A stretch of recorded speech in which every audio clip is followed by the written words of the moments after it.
Esse podcast é apresentado por b9.com.br. Oi, como você tá? Passou bem esses 15 dias? Pois muito bem, então chegue chegando que eu já começo com uma novidade. Já soube da última estreia da Guarda-Chuva? Agora, além de Budejo, Finitude, Rádio Escafandro e Vida de Jornalista, o Giro Latino é nosso novo companheiro, novo podcast da rádio. Talvez você já conheça o trabalho do Lucas Berti, do Maurício Brum e do Juan Ortiz, porque eles têm uma newsletter de mesmo nome, Giro Latino, com notícias dos países da América Latina, um conteúdo de altíssimo nível e que contempla também os países que normalmente ficam fora da cobertura jornalística. Eles ainda são famosos no Twitter, têm fios importantes sobre eventos latino-americanos, então grandes chances de você já ter ouvido falar neles. Agora, o Giro chega aos seus ouvidos, nos deixando mais perto, mais por dentro do que rola nos nossos vizinhos e nos nem tão vizinhos assim. Depois de ouvir o Põe na Estante, dá o play lá. E antes de partir para o papo, um agradecimento especial ao Luiz Gustavo, o mais novo apoiador do Põe na Estante. Você pode ajudar com assinaturas a partir de R$5 lá no catarse.me/põenestante e também, claro, ouvindo, indicando para os amigos, para os inimigos, compartilhando nas suas redes, seguindo o Põe na Estante no Instagram e no Twitter, trocando comigo por lá sobre as suas leituras. Bora? Este podcast é uma produção da Rádio Guarda-Chuva. Jornalismo para quem gosta de ouvir.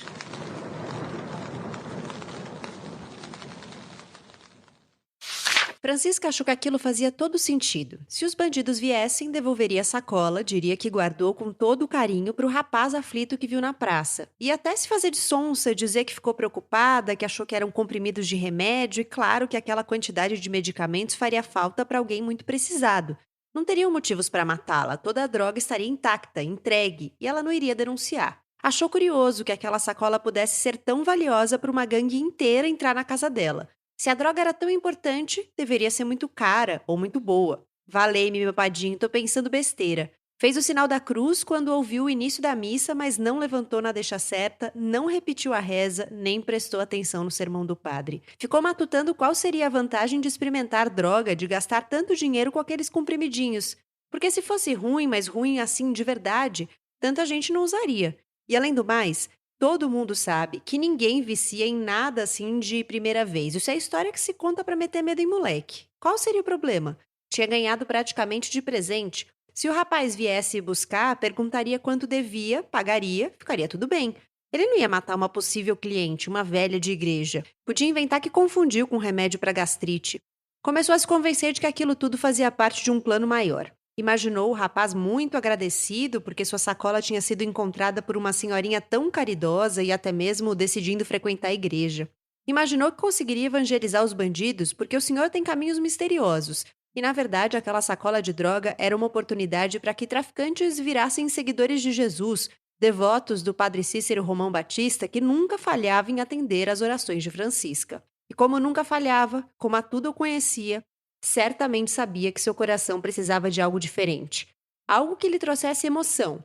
Algo que fosse um pouco além da igreja, dos gatos, dos papagaios, do café coado com pano encardido.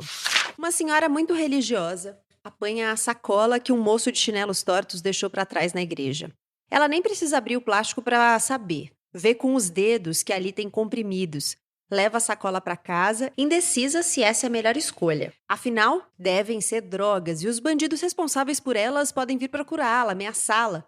Essa é a história que abre o livro. Os contos que se encontram aqui fazem tudo girar. Meninas e mulheres, moças e velhas, crentes e descrentes, apegadas à terra e com vontade de ver o mundo. Todas elas estão nessas páginas. Histórias que beiram a crônica, falam da vida, do dia a dia, das tradições, das relações, das famílias, de Deus e bastante de Padre Cícero. Redemoinho em Dia Quente, da cearense Jaridia Reis, é o tema do 4º episódio dessa temporada do Põe na Estante, que já começou.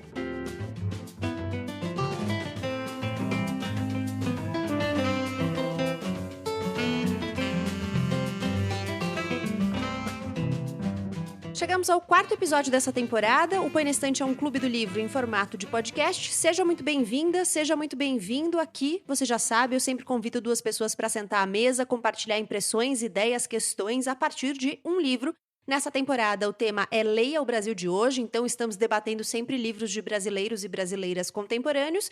E para falar sobre Redemoinho em Dia Quente, da Jarid Arraes, estão comigo o Pedro Felipe e a Gabriela Rocha. Um prazer ter vocês aqui nessa mesa virtual. A gente continua gravando os episódios virtualmente. Queria pedir para que vocês se apresentassem.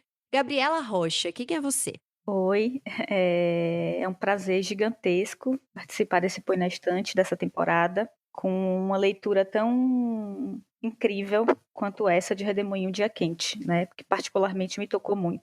Bom, eu sou Gabriela, sou baiana, nascida na década de 90, numa cidade de uma região chamada Piemonte da Chapada Diamantina, uma cidade que se chama Jacobina.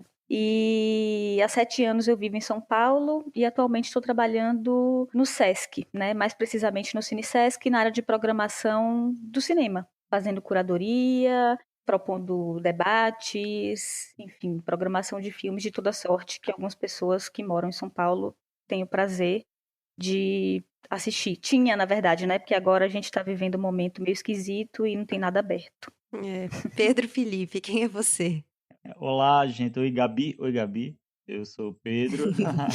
Sou cearense, da mesma terra que Jarid. Estou aqui agora, vim passar a quarentena na casa da minha mãe, em Barbalha, na região do Cariri. Sou jornalista, sou leitor, sou companheiro da Gabriela Maia na Rádio Guarda-Chuva.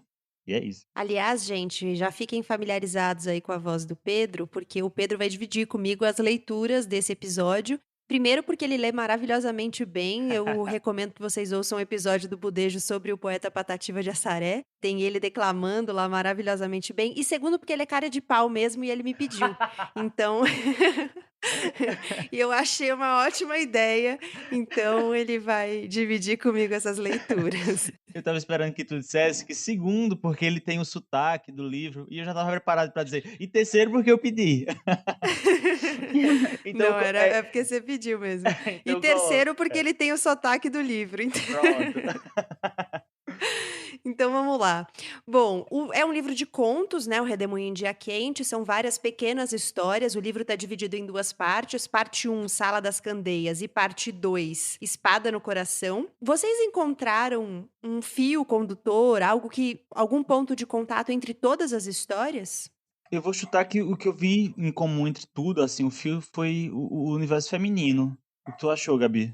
Eu concordo com você, acho que o universo feminino é um fio que liga tudo, mas eu acho que tem uma coisinha a mais que talvez é um chute, uma ideia, uma imaginação, que é a questão dela trazer, além das personagens femininas, trazer elementos que de alguma maneira eles surpreendem a gente, porque eles subvertem um pouco uma lógica do que se espera de certos personagens, né? O próprio conto que abre o livro é um conto que já choca de cara, porque ele traz uma beata de igreja que fica curiosa e estimulada com aquela sacola que ela encontra, e aí ela faz uso daquelas drogas, algo em teoria inimaginável para uma senhora dessas, de uma cidade de interior, nasci no interior da Bahia, então eu tive muita familiaridade com senhoras desse tipo. Em geral, não se imagina que haja uma subversão desse nível numa personagem desse tipo. Então, eu acho que, de alguma maneira, em todos os contos, ela traz traços nas personagens que fazem com que ela subverta um pouco uma lógica comum. Não sei se tu concorda, enfim, não sei se vocês Total. acham. Eu também acho. Eu ia até mencionar que na contracapa a Maria Valéria Rezende tem umas aspas, né, da Maria Valéria Rezende sobre o livro, e ela fala justamente sobre as contradições que cada um de nós carrega e que ela encontra nos personagens dessas histórias. E eu acho que é justamente por aí mesmo, o que você apontou como uma subversão da lógica esperada, né, ou dos parâmetros que a gente costuma conhecer, eu acho que passa justamente por essas contradições, por a gente não ser linear, né, por a gente não sermos pessoas planas, né, a gente tem facetas múltiplas e essas facetas vão aparecendo, e às vezes são máscaras que a gente vai tirando, às vezes não, às vezes são só uma mudança de perspectiva mesmo. Exato, muito bom. Viração de tempo. Não tinha hora certa para aparecer. Vinha quando o tempo virava, e perceber viração de tempo é habilidade nossa. Quando entendíamos a mensagem, algumas pessoas já saíam para a rua impelidas pela curiosidade escrachada. Eu saía pela curiosidade sofrida. Sentava no batente da porta e tentava adivinhar de qual lado ela viria. Quando vinha do lado esquerdo, que era o lado do centro da cidade, sempre estava mais transtornada, agitada, gritando com seus fantasmas, muitas vezes seminua. No centro, as pessoas não têm paciência. Quer dizer, ninguém tem paciência em parte alguma, mas no centro estão todos tentando brincar de cidade grande. Ela interrompia a necessidade de se parecer cidade. Ela caminhava com seus trapos, com sacolas vestidas como blusas, falando coisas incompreensíveis e ninguém nomeava banho, comida, roupa, dinheiro, abrigo. Ela vinha do centro da cidade e quem estivesse pelas calçadas sabia que seu nome era Loucura, Loucura, Loucura. Loucura tinha os cabelos curtos, quase raspados. Os cabelos ficavam um tempo crescendo, fazendo nó até que alguém, não sei quem, raspava de novo. Seus cabelos mais crescidos pareciam muito macios, ainda que estivessem muito sujos. Quase idênticos aos meus, na verdade. E esse foi um dos primeiros assuntos entre Loucura e eu. Seu cabelo é lindo, eu disse, tentando não soar infantil. E ela respondeu, eu sei. E continuou andando. Pareceu não lembrar de mim nas outras vezes em que nos vimos, até um dia em que o tempo mudou e a chuva forte levou sua sacola de coisas. Eu me aproximei e perguntei o que tinha na sacola. Talvez eu pudesse substituir os objetos. Um sabonete, um pacote de bolacha maisena, um ursinho de pelúcia. Eu vou ficar te devendo um ursinho, tudo bem? Ela concordou e tentei compensar com mais comida. Depois desse dia, Loucura conversava com seus fantasmas e comigo. Se vinha do lado direito, vinha menos sujo e mais calma. Eu lhe oferecia algo para comer. Café com pão, quase sempre. E às vezes ela rejeitava. Já comi. Eu apenas reparava em seu corpo magro, forte, não depilado, cheio de cicatrizes. As pessoas na rua me olhavam assim tão próxima de Loucura. Curiosas, patológicas. Eu apenas triste. Era Natal quando eu voltava da casa da minha mãe e o tempo mudou. Loucura apareceu na esquina do lado esquerdo, sem roupa alguma, somente arrastando um saco preto, quase vazio. Quem estava na rua começou a rir, fazer piada e vaiar.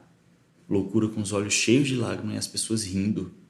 Algumas mães empurraram as crianças para dentro de casa e eu comecei a gritar, vem cá, na esperança de que ela estivesse lúcida o suficiente para me reconhecer e aceitar minha ajuda.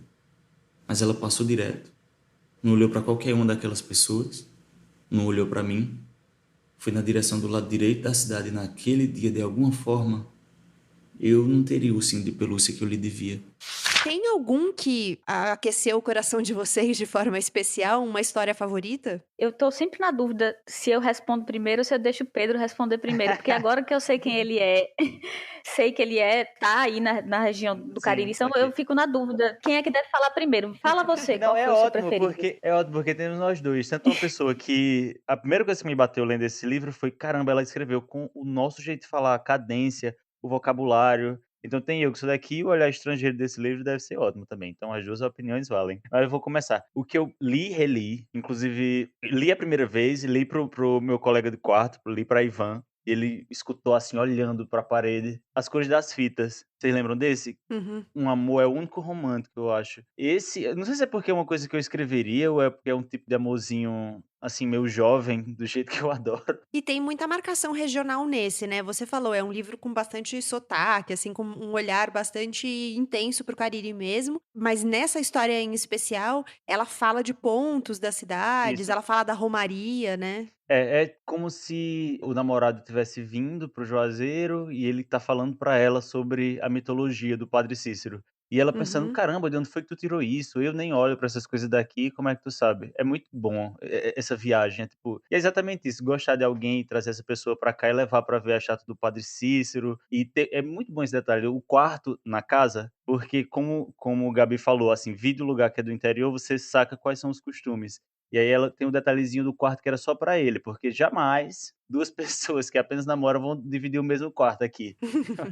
Eu que tenho amigos de todas as idades. Tem um amigo que casou aos 37 e a mãe não podia sonhar que ele e a namorada dividiam o mesmo quarto. Acredita? Nossa.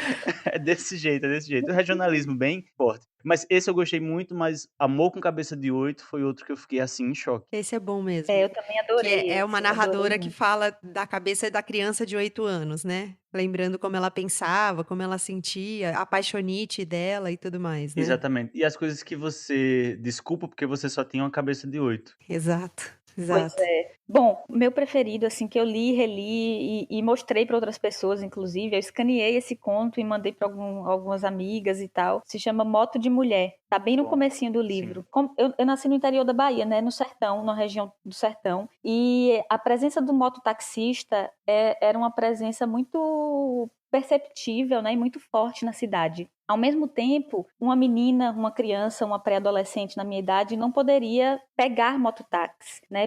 Primeiro porque era perigoso, porque você pode cair da moto, segundo porque você está pegando moto com um estranho, né? Com um homem estranho. Então, a presença dessa mulher mototaxista nesse conto e as pequenas tragédias, se é que a gente pode chamar assim, que ela vai vivendo depois que ela pega aquela moto com aquela alegria imensa de ter pegado a moto e ter virado mototaxista, me fizeram rir e me fizeram chorar. Lógico que não ri, até literalmente eu ri. Chorar não foi tão literal, mas é uma coisa meio tragicômica que eu achei nesse conto, assim, e me remeteu muito a imagens da minha infância, assim, de um desejo gigante, gigante de que tivesse uma mototaxista mulher para poder me levar para os lugares quando eu não tinha quem pudesse fazer isso para mim. Então esse conto particularmente ele mexeu comigo por isso, assim, porque me fez remeter a imagens da minha infância. Aliás, a figura do mototaxista aparece em outras histórias também, né? Em uma delas, eu não vou me lembrar em qual exatamente, mas tem até uma coisa de um mototaxista já ser uma figura de referência, na medida em que ele até sabe onde as pessoas moram, então as pessoas sobem na moto, ele já até sabe para onde tem que levar e tal, então quase como uma figura familiar ali, né? Da rotina mesmo. Isso. É o Ligar Seu Fogo Lá Dentro, acho que é o nome do Esse conto. mesmo, esse mesmo. O que eu mais gostei, eu tava até falando pro Pedro antes de a gente começar, é um que chama Asa no Pé, em que tem uma moça que escreve cordéis. Eu gostei primeiro porque eu achei que o ritmo da narração é um pouco diferente, tem frases curtas, umas palavras soltas. Eu acho que conversa um pouco com a trajetória da Jarid Arraes, né?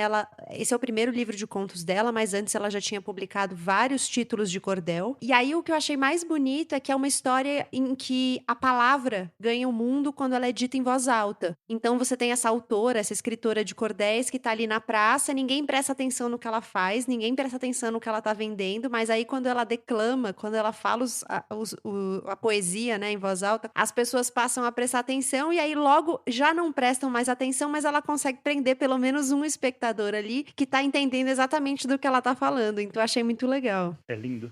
Não, esse conto também é bem lindo, Insistiu. Voltou no dia seguinte, 10 da manhã. Estendeu o pano, os cordéis, bebeu a água da garrafinha amarela que levava para todo canto, limpou a garganta, puxou os versos pela memória, se lembrou de Patativa. Bora, Nicole, coragem. Aumentou o volume da voz e soltou. Vou contar neste cordel uma história emocionante da mulher de pés alados e cabelos flamejantes. Sua voz enfeitiçada como uma música encantada pelos ares viajante. Duas mulheres olharam. Um homem que vinha carregando uma caixa diminuiu o ritmo. Os mototáxis do ponto da esquina, que ontem cochicharam e depois pararam de dar atenção, encararam calados. Depois um cutucou o ombro do outro como quem diz, olha ali tua namorada, e riu. Nicole continuou. Pelas noites recolhia os temores secretivos e vagava pelas ruas com um amor tão tempestivo que o céu relampejava, todo mundo admirava seu fulgor imperativo. Era linda e perigosa com seus olhos serpentinos, mas fazia a caridade de ouvir os desatinos de quem tinha a humildade como a chama da verdade nessa vida, peregrino. As pessoas que antes ouviam já não lhe davam atenção. Estava falando sozinha, dizendo suas rimas para os pássaros cagões e fracos, tão incertos como todo aquele povo, que talvez não merecessem seu esforço. Talvez fosse o caso de desistir daquela gente, de abandoná-la. Não tinha jeito. Não importava se alguém tentasse, se desse uma chance para que abrissem a mente, dilatassem as pupilas, descolassem os pulmões. Seriam sempre as mesmas pessoas. Nada nunca cresceria. Naquele chão, nenhuma outra planta brotaria. Recolheu seus folhetos, seu pano vermelho e deu meia volta. Então se deparou com uma figura impensada. Olhou dentro de seus olhos castanhos, os olhos de um pipoqueiro que estava sentado no banco logo atrás e que por um milagre, por um amor em seu peito, lhe assistia. Sorriu, testando o contato. Muito bonita, o senhor falou, ajeitando o boné velho. Obrigada. Não soube se deveria falar algo mais, se poderia lhe apresentar seus cordéis, ou se aquela única interação deveria ser guardada como a maior vitória de todas, todo o seu gás, a maior lembrança. O exemplo que usaria um dia a memória que enfeitaria entrevistas, a sinopse de um livro futuro. É você? O senhor perguntou, mantendo a amizade dos olhos com os olhos e a mão no boné folgado. Quem? A mulher que tem asa no pé.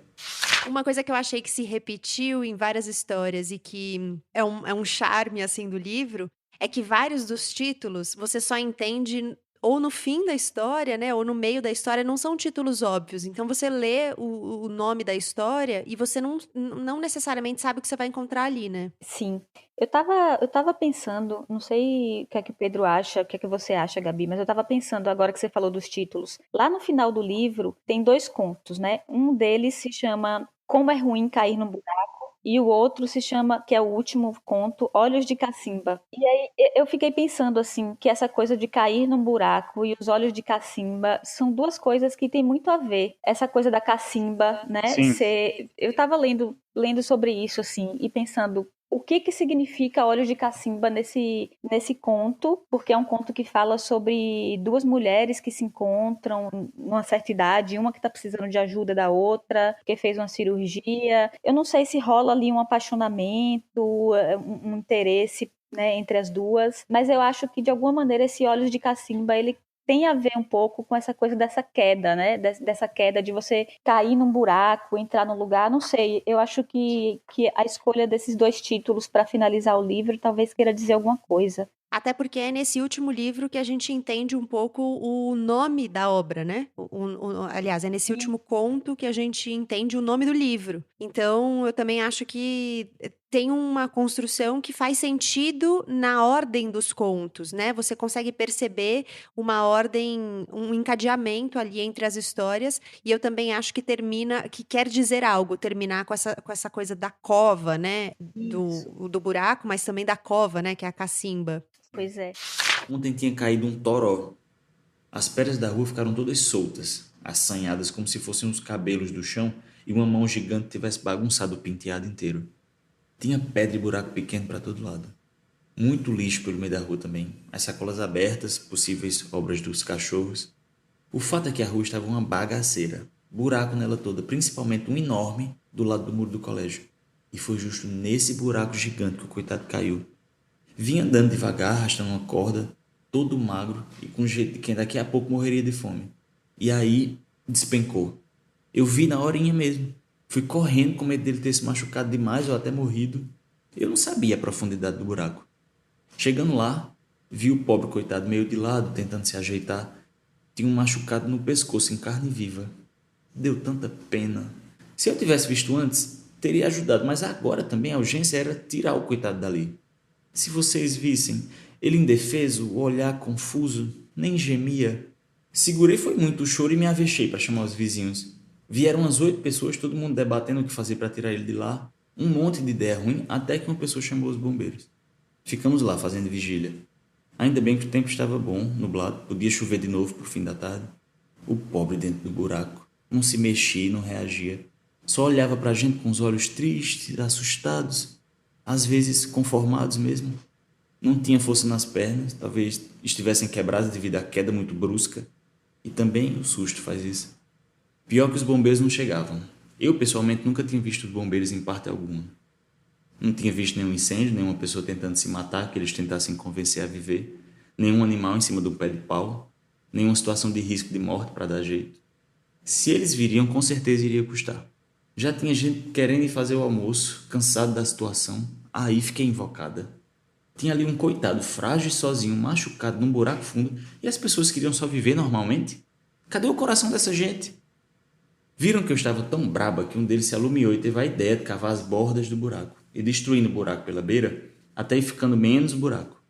Pense num trabalho. Tinha que tirar as pedras também. A chuva arrancou e afolosou um aqui e outro ali, mas era tanta ainda. Só que eu me comprometi.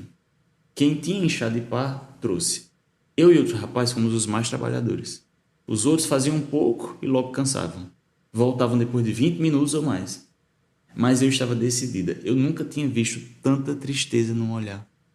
Tirava uma pedra a muito custo e pensava no pescoço, em carne viva, que precisava ser lavado. Precisava de um remédio. Tirava outra pedra, tirava a terra, botava no carrinho de mão. O tempo todo pensando se ele sentia dor, Se estava com frio, se estava com muito medo. Como é ruim cair num buraco e depender dos outros. Depender que exista gente boa para lhe acudir. O buraco mesmo só ficou melhor quando eram as 5 horas e, como eu tinha previsto, começou a chover. Aí foi uma correria da moléstia para tirar ele lá de dentro. Quem entrou foi Vigílio, amigo de meu marido, e o filho de Aline, cabeleireira. Do lado de fora eu ajudei Maciel e Freitas do Lava Jato. Ajudei como pude, segurei as 2 pernas enquanto Freitas pegava pela cabeça e Maciel pegava por trás. Quando o bichinho estava no chão da rua, já fora do buraco, aí eu me lasquei de chorar. Foi um alívio tão grande.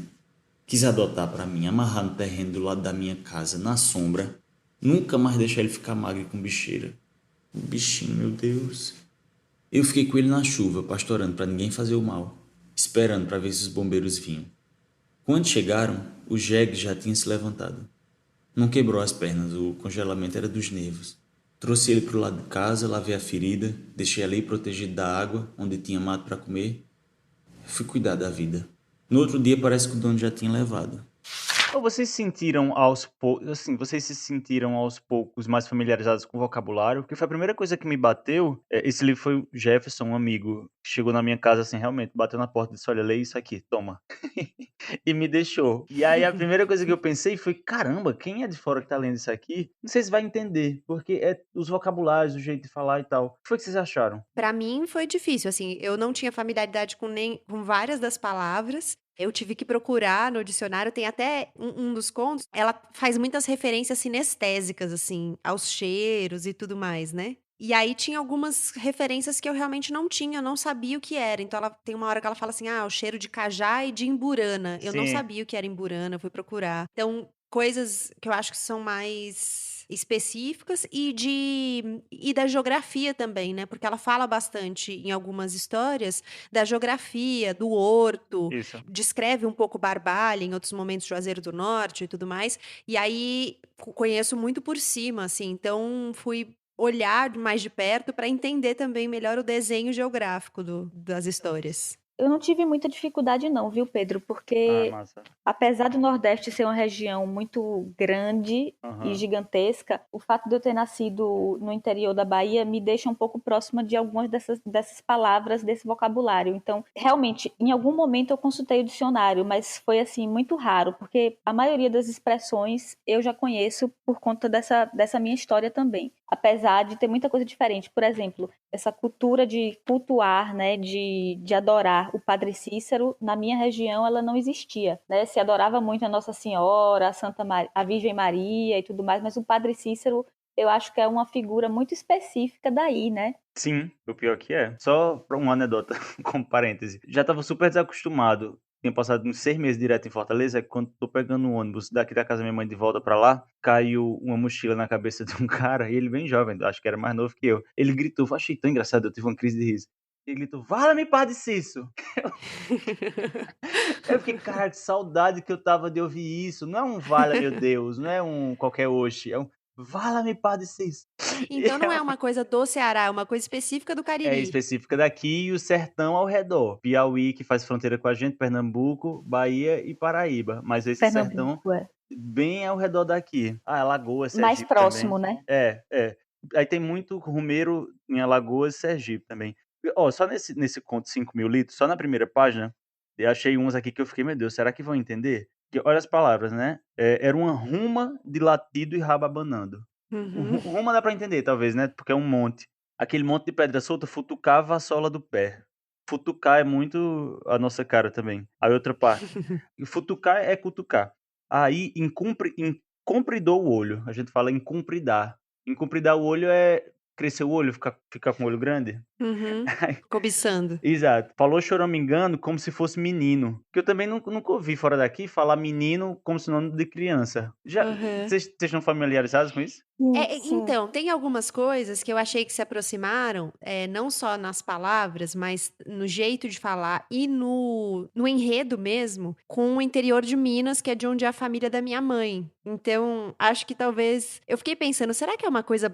Algumas das coisas, né? Não as palavras necessariamente, mas algumas das coisas que aparecem na história, tipo essa religiosidade, a coisa da cidade do interior. Eu falei, será que é uma coisa geral de cidades do interior? Algumas coisas que se repetem, independente de em que parte parte do Brasil você esteja, né? Então tem uma coisa dos rituais religiosos como, por exemplo, não só frequentados por quem é religioso, mas é uma ocasião social na cidade. Então, mesmo as pessoas que não são devotas, elas vão aos rituais religiosos ou às ocasiões religiosas, né? Eu me lembrei quantas vezes criança eu não fui acompanhando minha avó na procissão e eu não tinha uma relação muito próxima com o catolicismo, assim. A minha avó é que tinha, mas é que todo mundo ia na procissão. Então eu fiquei pensando em coisas assim. E eu lembrei disso porque você falou do uso de menino, né? Isso usa muito lá em Carmópolis de Minas, que é a cidade de onde minha mãe nasceu e onde vive a minha Sim. avó, que fala muito assim. Ah, que legal. Porque eu fiquei torcendo muito que fosse uma leitura que todos os interiores do Brasil se identificassem. Porque a gente tava até conversando, né, Gabi, outra vez, sobre tem muita leitura que eu já não quero mais fazer, porque elas são muito só do bairro Pinheiro de São Paulo. Como se aquilo falasse o Brasil todo. E também você foda-se se você não entende o vocabulário, não entende a geografia, e se não entende aquele jeito de viver. Porque tem várias leituras que eu fico, que mundo é esse? E esse aqui é tão meu mundo, né? E é tão bom ter essa identificação, tanto no vocabulário quanto no jeito de viver. Meu Deus, acho que foi a primeira vez que eu tive esse tipo de sensação numa literatura. As cores das fitas. Fui te mostrar um horto que eu não conhecia. O céu mentia chuva, esperançava a água que eu pedia para a semana. Você vestia branco, espalhando luz em todas as direções, refrescando meu rosto, puxando meu sorriso para perto do seu. Era pura estrela, me dando o braço esquerdo, dando o braço direito à rodela do chão que cercava o Padre Cícero gigante, muito maior que nós, muito maior do que as pessoas que dividiam conosco o ludíbrio das várias nuvens. Você tinha cheiro de madeira e cajá gelado, cheiro de carambola e imburana, cheiro das árvores de quando eu era menina e cheiro das frutas de quando eu cresci, com a boca cheia. Eu procurava no céu da boca as palavras melhores, as palavras que pudessem te contar a história do horto, da cidade, a história daquela casa do padre onde uma história se mostrava. Queria ser guia, mas era pega pelo seu conhecimento preparado. Você me ensinava, já sabia, tinha certa devoção. E isso me era estranho, desencaixado. Eu queria saber mais, queria saber por que aquilo te fascinava. Se era pesquisa, poesia, herança de família, raiz grossa naquela terra. Não era, você dizia, e me contava. Porque todos peregrinam, todos estão em romaria. E eu me calava. Você me conduzia pela escadaria, o dedo apontado para cima, como se tocasse os botões daquela estátua, e ria. Que bonita era a sua alegria. Eu quase esqueci de usar a câmera, quase não dava tempo.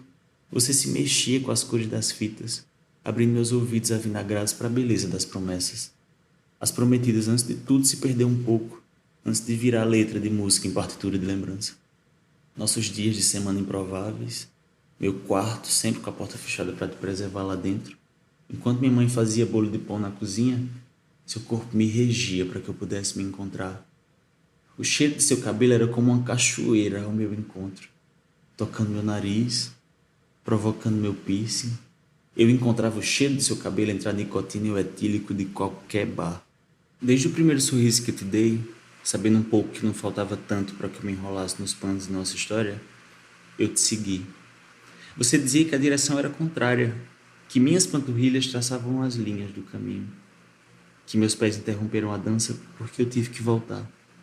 Por isso, me surpreendia tanto a sua alegria em Juazeiro, mas dessa vez eu era seguidora. Eu te seguia, me dispondo. Eu dizia que tudo bem, você pode ter razão e tudo bem, todos sentem muita fé. Todos estão em romaria, você dizia. Todos estão prometendo e barganhando com seus próprios santos prediletos. Antes de eu voltar, você me mostrou uma medalhinha do Padre Cícero que sua avó guardava, como se registrasse meu destino eternamente, segurando em sua mão um pequeno dente de ouro que jamais deixaria sua boca. Todas as nossas canções se tornaram rosários de continhas transparentes e tristes. Você me ligava e dizia que, depois de tanto corpo tocado, era santa a hora de chorar. Quem é teu santo? Você perguntava. E ria. Parecia que me fazia cócegas. Parecia uma cena de um filme que depois terminaria muito melancólico. Uma cena de poucos minutos. Uma música leve tocando. Nenhuma música tocava no horto. Dentro de mim eram notas de árvores e um único assum preto, livre. Sua pele amando a estátua, as mãos sentindo a textura, lendo os nomes, as frases deixadas. Você quis deixar nossas iniciais e mais alguma coisa. Eu peguei a caneta vermelha e desenhei as letras sem olhar para o lado, sentindo seu corpo aquecer minha bochecha. Você disse que eu deveria escrever algo que viesse do meu coração. Assim, muito brega, muito ultrapassado. Porque todos os programas turísticos e de fé são sustentados pelas tradições. Eu sorri, compreendida. Escrevi: estamos em Romaria, com pouca fé, mas paixão. Não sou dada aos ídolos, aos monumentos, ao simbólico e material do concreto no formato de heroísmo, mas só contigo, e contigo, entendi a grandiosidade do horto. Pedro estava comentando que foi uma leitura muito prazerosa, porque ele se identificou muito, e eu confesso que acho que foi uma das leituras mais prazerosas que eu fiz nos últimos tempos, assim, porque eu me identifiquei muito também, né, com todo o linguajar, todas as histórias.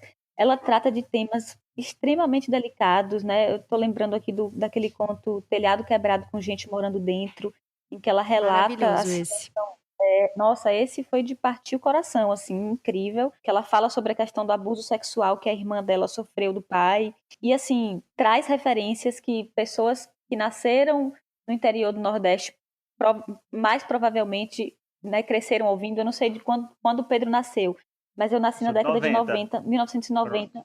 É, Mesmo ano, e ela então. fala nesse conto, ela fala que a irmã e ela ouviam Mastruz com leite e limão com mel, né? Ah, e tu Enquanto elas também? estavam, enfim. Eu ouvia muito Mastruz com leite e limão com mel. Nossa Ai, que senhora, massa. tipo, Aham. demais. Isso é muito a infância dos anos 90, demais. E a Jaride E eu também, né? A Jaride é de 91. Sim, é isso. Eu acho que é um livro que conversa e dialoga muito com pessoas da nossa geração, assim, né, da nossa faixa etária, porque ela traz um monte de elemento que remete à cultura televisiva, Isso. até a cultura de entretenimento da época, né? Silvio Santos, Gugu, se eu não me engano, ela fala. Sim. O Enfim, Silvio Santos eu fiquei pensando muito de novo na minha avó, porque era um programa de domingo, né? Assistir o Silvio Santos, tem um conto específico em que ela fala, né, do Silvio Santos, fala muito que é uma personagem que quer ir ao programa do Silvio Santos, quer encontrar um jeito de ir lá e já mandou várias cartas e não consegue ser chamada pra participar. E aí eu fiquei pensando na minha avó, que morria de vontade de ir numa caravana na plateia do Silvio Santos. Domingo a gente ficava o dia todo assistindo o programa. A outra coisa sobre a cultura e a televisão é uma personagem que vai pra calçada na hora da novela das 7, porque ela não gosta da novela das Uhum. 7. Meu Deus, é desse jeitinho. Estão jantando na hora da novela das 6, aí tem a novela das 7 que as velhas sempre acham uma bobagem, aí é a hora que elas vão pra calçada. E aí até antes do coronavírus, era a hora que as amigas da minha avó iam pra casa dela pra ver a novela das 8. E era muito engraçado, todas dormindo, na verdade, cochilando. Aí dava um tchau quando acabava e pronto. Isso faz muito parte. Não sei se Gabi também viu isso na vida dela no interior. Mas as conversas de calçada, esse detalhe de sair pra calçada na hora da novela das 7. Meu Deus. Isso da calçada muito. Até ela usa uma palavra que é engraçado porque às vezes eu falo para as pessoas não sabem o que é essa palavra, que é alpendre. E na casa da minha avó a gente ficava no alpendre, né? Que é tipo Sim, uma sim. varanda, só que não é uma varanda, é a parte de frente da casa ali, né? E ela descreve algumas histórias em que tem essa conversa de alpendre, e isso era cena cotidiana, assim, de férias. Eu passei muitas das minhas férias lá, né? Então a gente passava boa parte do dia, da noite, no alpendre. Agora, eu acho que um outro ponto de diálogo com a nossa geração também, como a Gabi estava falando, é que ela traz para a conversa vários assuntos que eu acho que estão em pautas de discussões muito fortes nesse momento. Além de assuntos delicados, a Gabi mencionou a questão do abuso sexual, mas ela faz também marcações de sexualidade em algumas histórias, nas personagens. Acho que isso é interessante, como ela desenha, né? E como ela traz um olhar diferente para essa questão da sexualidade. No próprio conto final que a Gabi citou, Olhos de Cacimba, essa coisa de você ter uma criação de uma relação ali entre duas mulheres. Tem um outro conto também de uma personagem que é bissexual, né? Sim. Que não é aceita pela família e tal. Mas aquela sobre violência doméstica, em que ela se Super. refugia dentro de uma reza na casa da vizinha. Uhum, Nossa, muito, uhum. muito forte aquilo. Nossa, esse é muito forte. Que boa lembrança, Pedro. Esse conto, eu tinha esquecido dele. Ele é bem forte. Também mexeu muito comigo, assim. Eu acho que até, Gabi, você comentou dessas temáticas que são super contemporâneas, que a gente está discutindo muito. Tem até um conto em que ela fala sobre, de um jeito, né, enfim, muito lírico e tal, de maus tratos a animais, né? Que é aquele conto Cachorro de É. Quintal, em que ela relata que ela se arrepende da forma como ela tratou todos os cachorros que ela teve na vida, que se ela pudesse, ela teria protegido o cachorro do irmão, que batia no cachorro, enfim. Também mexeu muito comigo isso, que eu sou apaixonada por cachorro agora, uma novidade na minha vida. Ah, eu também me identifiquei. Eu lembrei que eu, quando criança, não tinha o cuidado com o cachorro que eu tenho hoje. Por exemplo, o meu cachorro, eu Pois jamais é. ia deixar no quintal. E quando a gente era criança, tinha esse negócio de, não vai dormir dentro de casa. Mas é engraçado olhar como, por exemplo, mais uma vez recorrendo à minha referência de interior, que é Carmópolis, tem bastante essa cultura de cachorro de quintal. Pois é, Ainda uma sobre gênero, aquela personagem que quer ir pro Silvio Santos, do conto Voz, ela é transexual, não é? O jeito, né, a estratégia que ela encontra de ir pro programa é o concurso de transformistas. Só que ela fica se perguntando se ela se conseguiria fazer os outros acreditarem que ela é um homem transformado em mulher. Vale, eu não peguei essa parte. Pra mim era trans É, mesmo. mas eu acho que ela era trans eu- mesmo, Gabi. Eu Ah, acho que tá. é tipo assim, é como se ela, né, acho que o nome dela é Janaína. A Janaína ela é uma mulher, né, uma mulher trans, e aí ela parece que ela tem dificuldade porque transformista, se eu não me, aí a gente entra no outro debate que eu posso pecar aqui e falar algo errado, mas eu acho que os transformistas do Silvio Santos, se eu não me engano, eram homens que se vestiam de mulheres, e como ela já era uma Isso, mulher, ela Era descreve Era isso. isso, verdade. Até porque quase ninguém lhe dirigia a palavra. A vizinha da esquerda fazia questão de lhe chamar de ele, ainda que o único nome que todos conhecessem fosse Janaína. Era ridículo ouvir a mulher dizer o Janaína para os outros fofoqueiros da rua. A cabeça dessa gente não era boa mesmo. Só lhe magoava quando alguma criança lhe xingava ou fazia piadas de mau gosto. Sabia que os adultos ensinavam aquelas coisas. Se não diretamente, deixando-se escutar. Num domingo, foi entregar uma encomenda de bolo em outro bairro. Tinha sido promovida de nada a entregadora. Estava testando essa possibilidade, vendo se as pessoas ficariam muito chocadas quando abrissem as portas e ela estendesse os braços com a entrega. Por sorte, a senhora que recebeu a encomenda não formou qualquer cara de estranhamento. Voltou tarde, quase na hora do programa do Silvio. Tomou banho, esquentou a janta e sentou no sofá com o prato repousado entre as coxas. Sorriu quando a música começou e as vozes das mulheres cantaram que Silvio Santos vinha aí, olê, olê, olá. Foi se distraindo com as brincadeiras e pegadinhas até que o apresentador anunciou o retorno de um quadro, o concurso de transformistas. Janaína tapou a boca com as duas mãos, segurou a respiração. Lembrava desse quadro. Era aquele em que homens se maquiavam, colocavam vestidos e ganhava quem melhor imitasse uma mulher. Se você é um artista transformista e gostaria de participar do concurso de transformistas, grave um vídeo com a sua apresentação e a produção irá selecionar os melhores para virem até o SBT. As palavras saíram da boca de Silvio Santos direto para o estômago de Janaína, que se encheu de gás, bolhas, frio e calor. Entre arrotos, foi correndo ao banheiro e se encarou no espelho. Será que conseguiria se passar por um transformista? Precisaria comprar maquiagens novas e uma câmera. Talvez uma de suas roupas servisse, mas algo com bastante brilho causaria mais efeito. Foi até a mesinha de cabeceira e pegou a caixinha onde guardava dinheiro. R$148. Isso não dava para comprar uma câmera nem se fosse usada. Mal a segunda amanheceu, Janaína estava a caminho da loja. No centro da cidade só encontrou câmeras em uma delas. A mais barata custava 600. Pode parcelar no carnê? Podia. Fui para casa tentando arquitetar seu plano. Faria entrega dos pedidos e assaria salgados para vender na praça. Não custava tentar. Quer dizer, custava o preço dos ingredientes, mas se não vendesse nada, podia almoçar e jantar, coxinha e pastelão. Na quarta-feira já tinha tudo pronto. Colou uma folha branca onde escreveu salgados 1,50. Na sexta, e vestiu a roupa mais discreta que tinha no armário. No caminho até a praça foi parada por dois homens que queriam comprar pastel. Quando se afastaram, Janaína se deu conta de que não tinha falado uma palavra sequer, nem para agradecer. Depois, em frente ao hospital, uma senhora a chamou.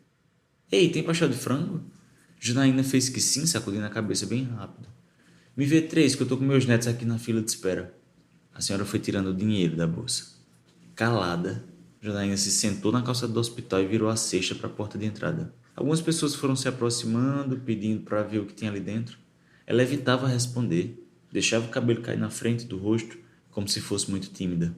Até que essa era uma boa ideia.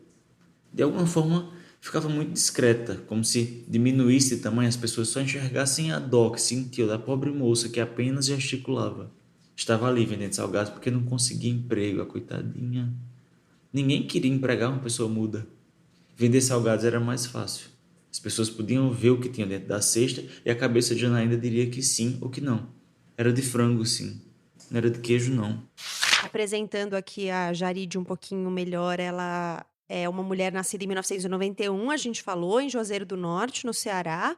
A Jaride Arraes é escritora, poeta, cordelista. Ela tem mais de 70 títulos publicados. Eu tinha falado que ela tinha vários títulos publicados de cordel. Ela tem mais de 70 e esse é o primeiro livro de contos dela. Hoje ela vive em São Paulo, tem até um conto no livro em que ela fala.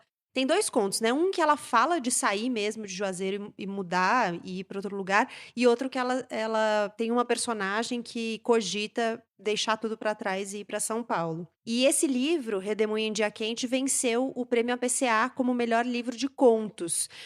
Quem se interessar, ela tem feito um diário do isolamento no blog da Companhia das Letras, tem feito alguns relatos interessantes do que ela tem feito, como ela tem usado esse momento, né, de isolamento social. Ela escreveu um pouco também sobre a escrita dela. Contou, por exemplo, que foi a primeira vez que ela se viu totalmente com dificuldade, totalmente bloqueada ali. Eu não vou lembrar exatamente a frase que ela usou, as palavras que ela usou, mas ela fala que ela escrevia e ela não conseguia ver sentido no que ela estava escrevendo. Então, ela não estava conseguindo mesmo fazer a escrita fluir. Tá lá no blog da Companhia das Letras, quem quiser acompanhar um pouco mais. Espaço para as considerações finais. Por que as pessoas devem ler esse livro, Gabi? As pessoas devem ler esse livro porque é um livro riquíssimo, né, que traz um retrato, um recorte muito lindo e muito diverso e múltiplo de uma cultura extremamente rica e bonita, além de trazer temas extremamente delicados, especialmente para o universo feminino, né? Para as mulheres, enfim, todo mundo que se identifica com esse universo. Então, eu acho que vale a pena, vai mexer com o coraçãozinho de todo mundo, tenho certeza. Pedro. Olha, eu fazer aqui um pequeno apanhado da vida de Jaride, que é meu motivo para as pessoas lerem. Jaride vem de uma linhagem de cordelistas muito conhecidos aqui do Cariri. O avô dela é Abraão Batista, foi quem fez o cordel, que criou o personagem de Seu Lunga, que eu acho que é nacionalmente conhecido. Esse personagem do Lunga, que é um cara irritado e tal, foi Abraão Batista que criou. Hammurabi Batista também, grande cordelista subversivo. O Abraão é muito tradicional, conservador. O pai de Jaride já veio quebrando diversos tabus e Jaride fez os tabus virarem farelo, que aí ela já veio com outras problemáticas. Ela tem a sequência de cordéis, que é Heroínas Negras, que é uma coisa incrível. Então, foi assim, um passando para o outro o costume, e Jaride, quando começa a carreira dela como escritora, ela sai daqui, não usa o sobrenome Batista, que é o sobrenome do lado do pai, não, o sobrenome do avô, escolhe o sobrenome da mãe, e vai fazer um negócio diferente do que eles já faziam, diferente do que é o cordel, que também é uma tradição muito preconceituosa. Todas as brincadeiras que se faziam no cordel antigamente eram muito preconceituosas. Ela subverte o negócio, subverte a própria vida, né? Assim, se recusa a usar o sobrenome da família dela para se colocar numa carreira, faz a própria carreira com um sobrenome feminino. Para mim, isso já diz muito sobre a pessoa dela.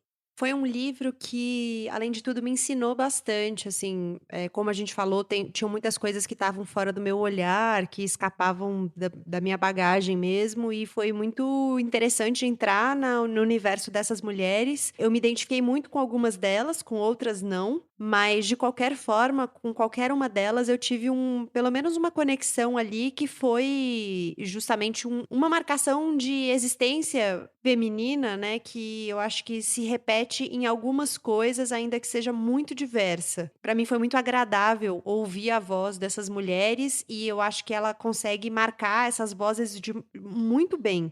Porque é muito diferente a narração de um conto para outro, as personagens são muito diferentes, então tem uma diversidade muito grande contemplada ali nos contos todos. Gabi e Pedro, como as pessoas encontram vocês? Quem quiser conversar com vocês, vocês estão em redes sociais? As redes de vocês são abertas? Eu tô em rede social. Se quiser conversar comigo, me segue no Instagram, me pede para me seguir. Não é aberto, é fechado. Ou então me procura no Facebook, Gabriela Rocha, com 2 L's, você vai me achar.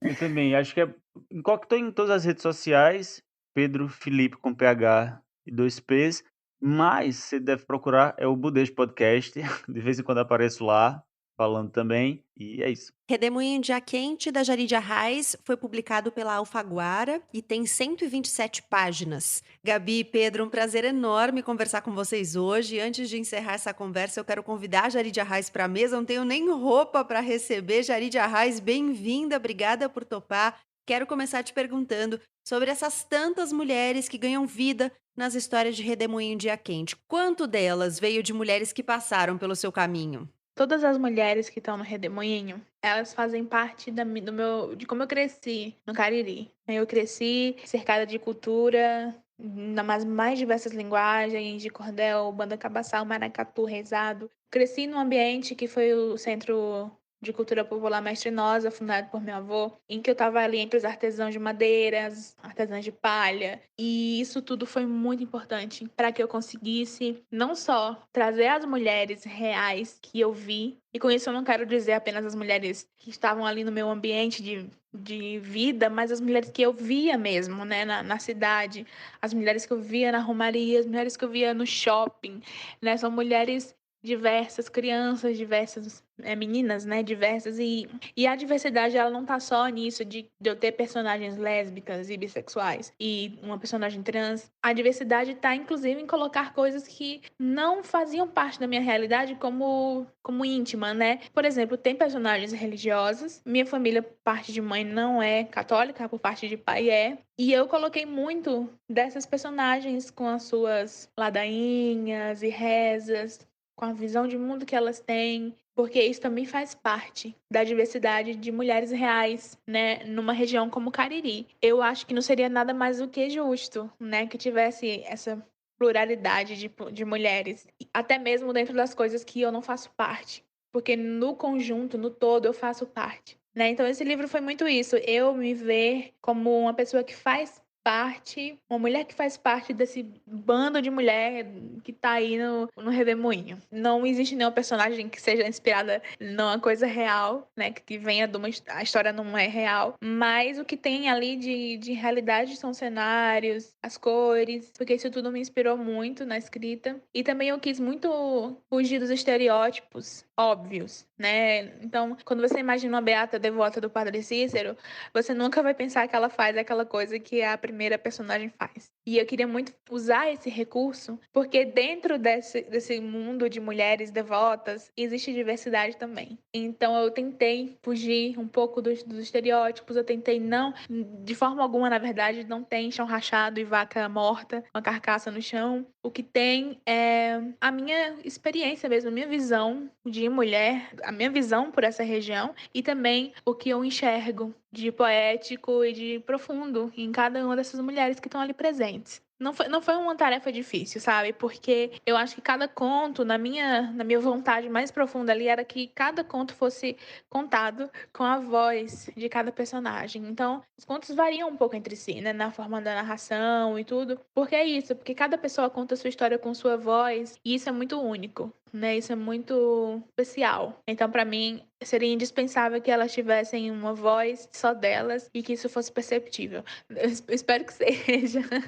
É super perceptível, né? A gente falou sobre isso na conversa aqui desse episódio, justamente como cada conto tem um tom, tem um jeito de contar a história, né? É muito perceptível mesmo essa diferença entre as vozes. Muitas dessas mulheres que estão presentes no Redemoinho, elas são uma espécie de projeção da minha visão sobre elas, né? E de como eu transformo isso, essa visão que é super dúbia, que é super cheia de contradições, em algo poético.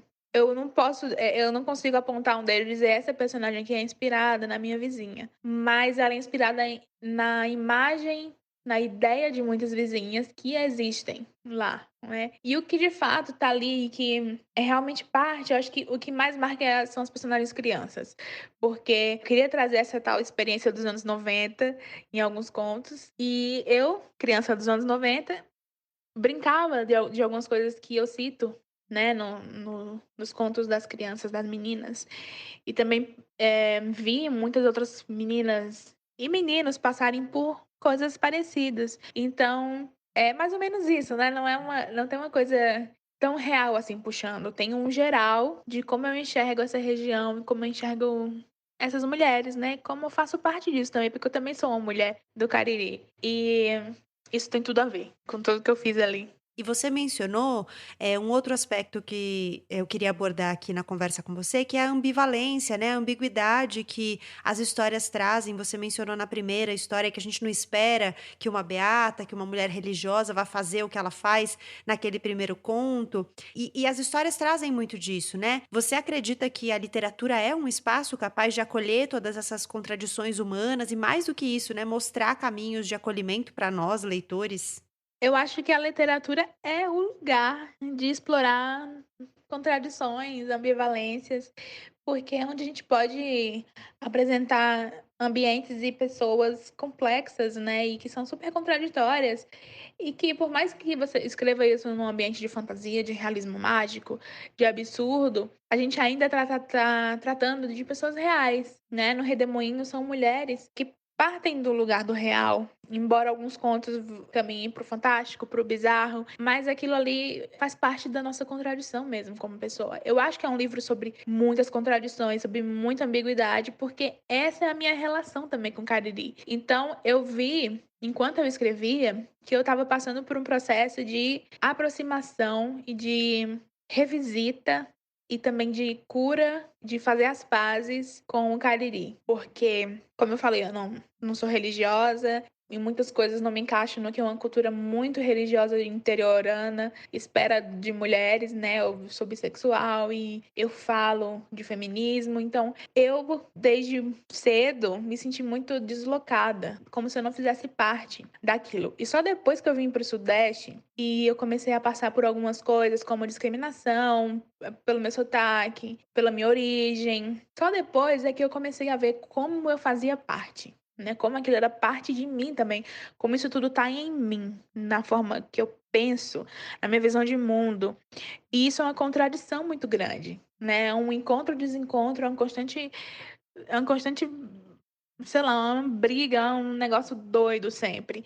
E eu queria colocar no livro, acho que é importante a gente botar isso na arte que a gente faz, seja ela qual linguagem for, porque a gente está retratando a verdade e a fantasia. E eu queria isso no livro, a verdade e a fantasia. Acho que o ser humano vive muito entre a verdade e a fantasia. E acho que a literatura é perfeita para expressar isso tudo. Com certeza faz com que as pessoas se identifiquem com o que elas leem ou não se identifiquem. E eu acho que também que isso aproxima as pessoas da escrita, né? Quando a gente coloca os pés ali também na realidade, em realidades específicas e que não são muito retratadas, vamos falar no mainstream da literatura, né, na coisa principal ali. Então, quando a gente sai do Sudeste, quando a gente coloca personagens que se parecem muito mais com pessoas reais, isso faz com que as pessoas se interessem mais por literatura e também se interessem por escrever.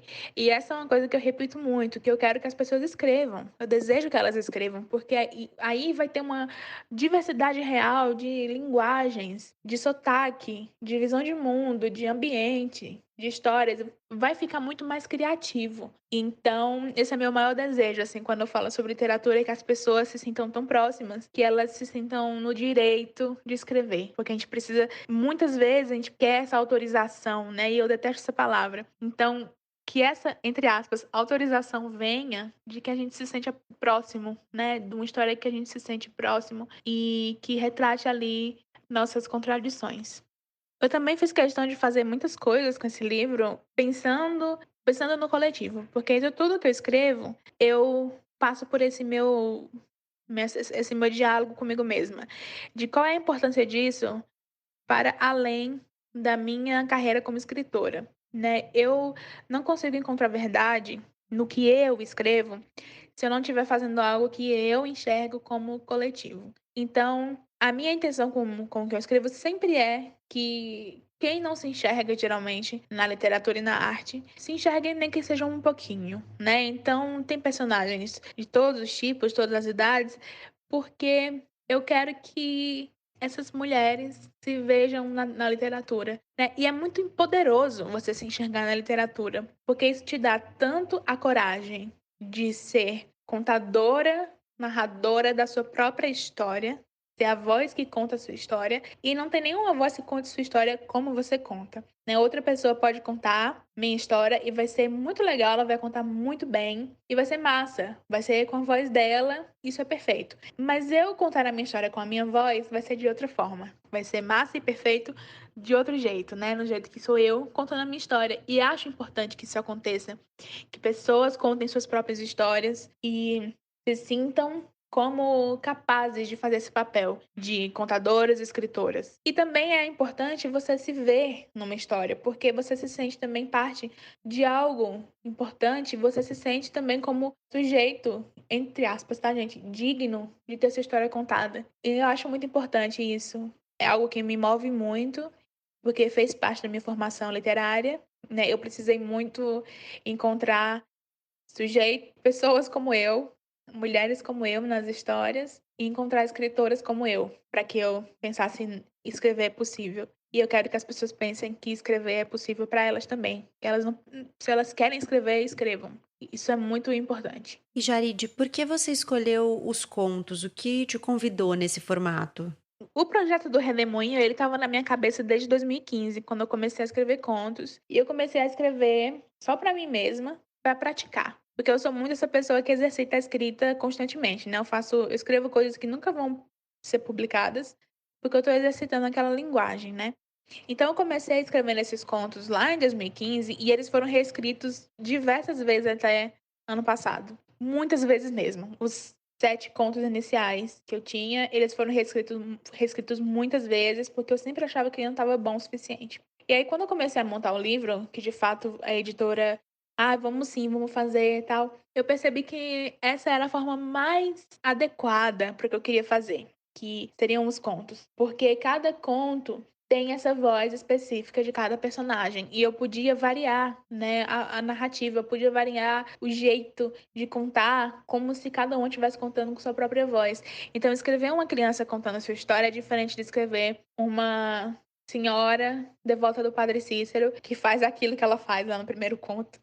É totalmente diferente. Então, eu queria muito conseguir expressar isso de forma diferente a cada uma voz, mas eu também queria colocar ali elementos muito palpáveis do Cariri, como o sotaque, né? O sotaque que eu boto lá não é escrito pelo dicionário, né? As palavras não são dicionarizadas, elas são escritas como a gente fala. Um exemplo disso é o famoso molesta, que a gente fala molesta, a gente não fala moléstia, como é no dicionário. Então, tá ali no livro escrito como é falado, porque eu acho que isso é muito poético, isso é muito importante. E isso traz uma estética diferente para o que está escrito, né? Uma coisa que eu pessoalmente não tinha visto ainda, escrito desse jeito. Eu tinha visto já livros com alguns termos ali do sertão do Ceará ou de outros estados do Nordeste, mas não escritos todo escrito com sotaque literal, digamos, né? Então, os contos para mim foram perfeitos por isso, assim, perfeitos para mim, né, gente? Para os outros, cada um tem a sua ideia e isso é ótimo. Então, eu consegui me expressar muito bem e conversou muito com o recurso que eu usei para me inspirar mais, né, para tirar mais ideias, que foi a fotografia. Eu fui ao Cariri, eu sempre vou todos os anos. E aí eu fui e tirei muitas fotos lá das igrejas, das pessoas que estavam nas igrejas, romeiros, das casas, das ruas. Tirei foto de cachorro de rua, que tem bastante. Tirei foto do mercado. Enfim, eu fiz muitas fotos e todas elas muito coloridas e o som muito forte, porque eu fiz as fotos meio-dia, né? De meio-dia a 2 horas, então o sol tava direto, assim, aquela luz dura. E acho que tudo isso me ajudou demais a colocar em conto. E aí eu jogo com isso, eu acho que cada foto que eu tirei é um conto. Isso foi muito bom, né? Foi muito bom para minha escrita. E eu gosto muito de experimentar com outras linguagens enquanto estou escrevendo. Acho que isso me torna mais criativa. Especificamente com Redemoinho, me fez realmente ter essa relação de aproximação, de oferecer outro olhar e ser generosa, mesmo com o que não foi generoso comigo. Então, essa relação de generosidade veio com a fotografia e veio com a escrita dos contos, com essa diversidade real de mulheres, não só as mulheres que eu me identifico. Então, acho que é isso. Nossa, deu vontade de ver essas fotos. E já vou te perguntar, então, para a gente caminhar para o fim, o que você tem preparado, no que você está trabalhando agora? Uma pergunta que eu tenho feito a todos os autores que passam por aqui. No momento, eu estou tentando escrever um romance, que vai também se passar no Cariri. Tô tentando, gente, porque eu tô nesse processo de exercitar, tá? Então, eu escrevi 100 páginas, e aí, quando acabaram as 100 páginas, eu vi, não vai funcionar assim. E aí, se perderam, entre aspas, as páginas, não se perderam porque serviram como exercício e organização de ideias e tal. Então, eu sou muito essa pessoa que exercita bastante, como eu disse. Estou exercitando o romance que eu quero escrever. Estou escrevendo muitos contos sob demanda, tanto para meu blog, minha coluna no blog da Companhia das Letras, quanto para outras coisas, né? Projetos de antologia e tal, que vêm e me convidam para escrever contos. Jarid, muito obrigada. Como as pessoas te encontram para acompanhar o seu trabalho? Acho que o melhor lugar para reunir todas essas coisas que eu fico toda doida em um monte de lugar é me acompanhar nas redes sociais, no meu Instagram, no meu Twitter, Facebook, que é Jarid Arraes, /Jarid Arraes em tudo. E lá a gente pode conversar também. Eu gosto muito de conversar com quem me lê ou tá começando a ler, porque também me inspira bastante. Tem sido um prazer imenso fazer essas conversas dessa terceira temporada e tem sido muito legal receber os autores, saber um pouquinho mais da perspectiva deles, né, do livro que a gente traz aqui. Às vezes tem pontos que aparecem na conversa que eles trazem uma nova perspectiva, algo que nos escapou, algo sobre o qual a gente não tinha mesmo pensado. Então essa troca tem sido muito, muito, muito bacana. E esse foi o 4º episódio do Põe na Estante na temporada Leia o Brasil de hoje, a terceira desse podcast. Eu sou a Gabriela Maier. Cuido da produção, do roteiro, da edição do podcast. O Vitor Coroa faz a mixagem de som. Essa é uma novidade, agora eu não estou mais inteiramente sozinha. E esse é um investimento feito com um apoio financeiro dos ouvintes que assinam o Põe na Estante lá no Catarse. Não deixe de acompanhar o Põe na Estante nas redes sociais, @Põe na Estante no Instagram e no Twitter, e nas redes da Rádio Guarda-Chuva, @GuardaChuvaPod no Instagram e no Twitter também. Fique bem por aí. Boas leituras, dessa vez nosso até logo é um tiquinho mais longo, porque vai ser um intervalo de 3 semanas, até a segunda sexta-feira de agosto, quando a gente volta com o 5º episódio da temporada. Obrigada pela sua companhia. Até lá!